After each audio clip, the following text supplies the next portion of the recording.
Video on how to fix, not just replace, a Super Duty rear door latch when your door will not latch anymore. It would open, but then the latch gets stuck open. You can't shut your door. This is your door lock actuator. Remove it.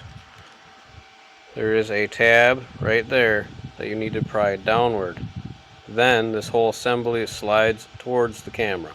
This is that tab you have to pry on. Now you need to remove your door ajar switch. There is this little stopper right here. See, upside down it says tab. Pry this outward and then untwist this. I believe it's counterclockwise. No, maybe it is clockwise. Well, you'll figure it out. Just be easy on it or you'll break it like I did and you'll have to zip tie it back on. Grind off this little tab here on the back side of the latch. Drill out the two rivets on where the actual striker goes in. Drill or grind these off so that you can pry this metal plate off. Pry the metal plate off. This is what you're left with. You can see those two rivets that we drilled through. They're actual hinge points. This is the actual striker that when you shut the door it'll swing in, okay? And when this swings in, this lower part here, see how it didn't drop down? It did a little bit, but not as much as it's supposed to. Watch. That's how it's supposed to latch it, okay? We got to take this off the rest of the way, clean up all the rust. I'm going to clean up the rust on the striker too, and then we'll grease them. And then what I'm going to do to fix that is, if you don't have a welder, you can probably get these pins out on the other side, okay? And you can't really shove a bolt in there. I mean, you probably could shove a bolt in there, but you got to grind the head off. Me, I'm just going to weld it back on. And you got to be careful when you're welding it so you don't melt too much of the plastic. You got both pins cleaned up. You're going to reinstall everything, taking care to notice the two springs that were behind the striker and the striker latch. Or the, I don't know, you want to call the latch and the latch holder. These should move freely. They do. I'm not going to worry about it. I'll throw a little bit of grease on these.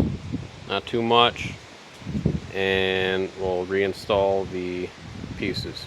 This spring, that's for the actual part that goes around the striker. Make sure this spring is in the groove, and then the little needle from your latch will go right in front of the spring. You'll have to compress it with your finger. This is probably the hardest part. The action on this thing. Turn your striker as if you were shutting your door. See that? It clipped all the way in. It won't unlock. And then you just pull this latch right here, push this, in my case it's upward, and it should spring back. Use two hands and hold your spring though, because if you don't, it'll go flying. Oh, I must have it locked.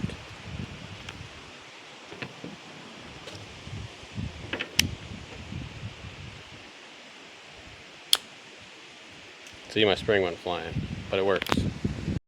And here's what we're left with. Welded them back to the plate. Make sure you have water handy so you can immediately cool it down to avoid melting this plastic. I didn't do that, and I have a little bit of melted plastic, but I did it on this one. Anyways, you test it by shoving a screwdriver in there like it's your door striker. Make sure it clicks shut. You can't pull it open. And make sure that it opens back up. And that's how you fix your door latch. Nice. Hopefully that helps somebody that's as cheap as I am. Subscribe to the Hoopty Hay Balers for more tips and tricks.